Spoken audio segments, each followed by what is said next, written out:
Hi friends, welcome back to my channel and you watching Twin Sisters Tube. ಇವತ್ತಿನ ದಿವಸ ನಾನು ನಿಮಗೆ ಕೊರಿಯಂಡರ್ ಆ್ಯಂಡ್ ಮಿಂಟ್ ಬಿರಿಯಾನಿ ಯಾವ ಥರ ಮಾಡೋದು ಅಂತ ಹೇಳ್ಕೊಡ್ತೀನಿ. ಕೊತ್ತಂಬರಿ ಮತ್ತು ಪುದೀನಾ ಬಿರಿಯಾನಿ ಹೋಮ್ ಸ್ಟೈಲಲ್ಲಿ. ಈ ಮೆಥಡನ್ನು ನಾನು ನಿಮ್ಗೆ ಹೇಳ್ಕೊಡೋದಕ್ಕೂ ಮುಂಚೆ ಯಾರು ನಮ್ಮ ಚಾನಲ್ನ ಸಬ್ಸ್ಕ್ರೈಬ್ ಮಾಡಿಲ್ವೋ ದಯವಿಟ್ಟು ಎಲ್ಲರೂ ನಮ್ಮ ಚಾನಲ್ನ ಸಬ್ಸ್ಕ್ರೈಬ್ ಮಾಡಿ ಮತ್ತು ಪಕ್ಕದಲ್ಲಿರುವ ಬೆಲ್ ಬಟನ್ ಐಕನ್ನ ಪ್ರೆಸ್ ಮಾಡಿ. ಇದರಿಂದ ನಾವು ಅಪ್ಲೋಡ್ ಮಾಡುವ ಪ್ರತಿಯೊಂದು ವಿಡಿಯೋ ನೋಟಿಫಿಕೇಷನ್ ನಿಮಗೆ ರೆಗ್ಯುಲರ್ ಆಗಿ ಸಿಗ್ತಾ ಹೋಗುತ್ತೆ. ಸೊ ಸ್ಟಾರ್ಟ್ ಮಾಡೋಣ. ಕೊರಿಯಂಡರ್ ಆ್ಯಂಡ್ ಮಿಂಟ್ ಬಿರಿಯಾನಿ ಮಾಡಲಿಕ್ಕೆ ಬೇಕಾಗಿರೋ ಐಟಮ್ಸ್ ಆಗಿದೆ ಎಣ್ಣೆ ಮತ್ತು ಇವಾಗ ಪೇಸ್ಟ್ ಮಾಡಿಟ್ಕೊಂಡು ಈ ಪೇಸ್ಟಲ್ಲಿ ಕೊತ್ತಂಬರಿ, ಜೀರಿಗೆ, ಶುಂಠಿ, ಬೆಳ್ಳುಳ್ಳಿನ ಹಾಗೆ ಪೇಸ್ಟ್ ಮಾಡಿದ್ದೀನಿ. ಅಕ್ಕಿನ ತೊಳೆದಿಟ್ಕೊಂಡಿದ್ದೀವಿ. ಪುದೀನ 1 ಕಪ್, ಮೆಣಸಿನ್ಕಾಯಿನ ಉದ್ದುದಕ್ಕೆ ಹೆಚ್ಚಿದ್ದೀವಿ, ಚಕ್ಕೆ, ಏಲಕ್ಕಿ, ಲವಂಗ. ಇವಾಗ ಒಗ್ಗರಣೆ ಕೊಡಲಿಕ್ಕೆ ಒಂದು ಪ್ರೆಷರ್ ಕುಕ್ಕರ್ನ ಇಟ್ಟಿದ್ದೀನಿ. ಅದರಲ್ಲಿ ಎಣ್ಣೆ ಹಾಕಿದ್ದೀವಿ. ಎಣ್ಣೆ ಜೊತೆಗೆ ತುಪ್ಪ ಅಥವಾ ಬೆಣ್ಣೆ ಹಾಕೋ ಆಪ್ಷನಲ್, ಅದು ನೀವು ಬೇಕಾದರೆ ಹಾಕ್ಬೋದು, ಬೇಡಾದರೆ ಬಿಡ್ಬೋದು. ಎಣ್ಣೆ ಕಾಯಿ ತನಕ ವೇಟ್ ಮಾಡ್ತೀವಿ.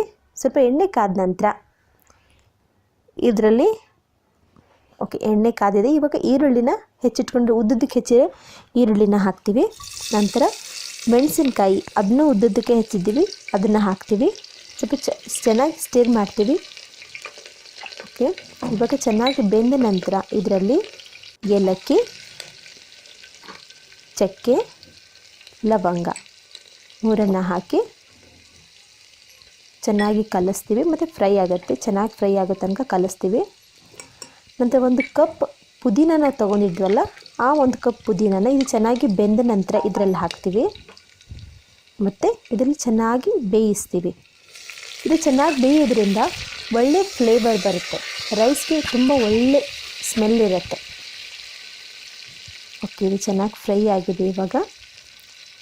ಈಗ ನಾವು ಮೊದಲಿಗೆ ಪೇಸ್ಟ್ ಮಾಡಿ ಇಟ್ಕೊಂಡಿದ್ದೀವಲ್ವ, ಕೊತ್ತಂಬರಿ, ಶುಂಠಿ, ಬೆಳ್ಳುಳ್ಳಿ, ಜೀರಿಗೆನ ಹಾಕಿ ಪೇಸ್ಟ್ ಮಾಡಿದ್ದೀವಲ್ಲ, ಆ ಪೇಸ್ಟನ್ನು ಈಗ ಇದರಲ್ಲಿ ಹಾಕ್ತೀವಿ. ಈ ಪೇಸ್ಟಲ್ಲಿ ಏಲಕ್ಕಿ, ಲವಂಗ ಆಪ್ಷನಲ್, ನೀವು ಬೇಕಾದರೆ ಹಾಕಬಹುದು. ಆ ಪೇಸ್ಟನ್ನು ಹಾಕಿ ಚೆನ್ನಾಗಿ ಕಲಿಸ್ತೀವಿ.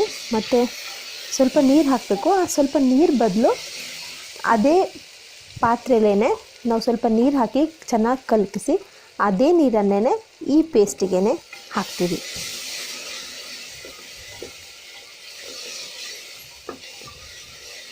ಇವಾಗ ನೀರು ಹಾಕಿದ್ವಿ.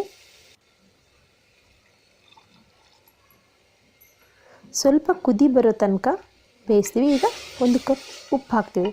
ಉಪ್ಪು ನೀವು ಎಷ್ಟು ತಿಂತೀರೋ ಅಷ್ಟು, ಇಷ್ಟೇ ಹಾಕಬೇಕಂತೇನಿಲ್ಲ. ಕೆಲವರು ಉಪ್ಪು ಹೆಚ್ಚು ತಿಂತಾರೆ, ಕೆಲವರು ಉಪ್ಪು ಕಡಿಮೆ ತಿಂತಾರೆ. ಅದಕ್ಕೆ ಈಗ ತೊಳೆದಿಟ್ಕೊಂಡಿರೋ ಅಕ್ಕಿನ ನಾವು ಇದರಲ್ಲಿ ಹಾಕ್ತೀವಿ.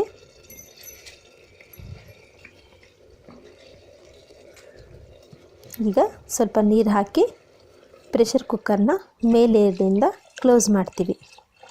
ಚೆನ್ನಾಗಿ ಮಿಕ್ಸ್ ಆಗೋ ತನಕ ಕಲಿಸ್ತೀವಿ ಮತ್ತು ಪ್ರೆಷರ್ ಕುಕ್ಕರ್ನ ಮೇಲಿಂದ ಕ್ಲೋಸ್ ಮಾಡ್ತೀವಿ.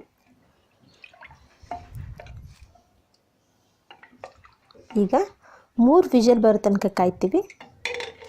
ಈಗ ರೈಸ್ ರೆಡಿಯಾಗಿದೆ. ಪ್ರೆಷರ್ ತೆಗೆದುಬಿಟ್ಟು ಪ್ರೆಷರ್ ಕುಕ್ಕರ್ನ ಓಪನ್ ಮಾಡ್ತಿದ್ದೀವಿ. ರೈಸ್ ರೆಡಿಯಾಗಿದೆ. ನೋಡಿರಲ್ಲ, ನಮ್ಮ ರೆಸಿಪಿ ನಿಮಗೆ ಇಷ್ಟ ಆದಲ್ಲಿ ದಯವಿಟ್ಟು ಲೈಕ್ ಮಾಡಿ, ಶೇರ್ ಮಾಡಿ ಮತ್ತು ಸಬ್ಸ್ಕ್ರೈಬ್ ಮಾಡಿ. ಧನ್ಯವಾದಗಳು.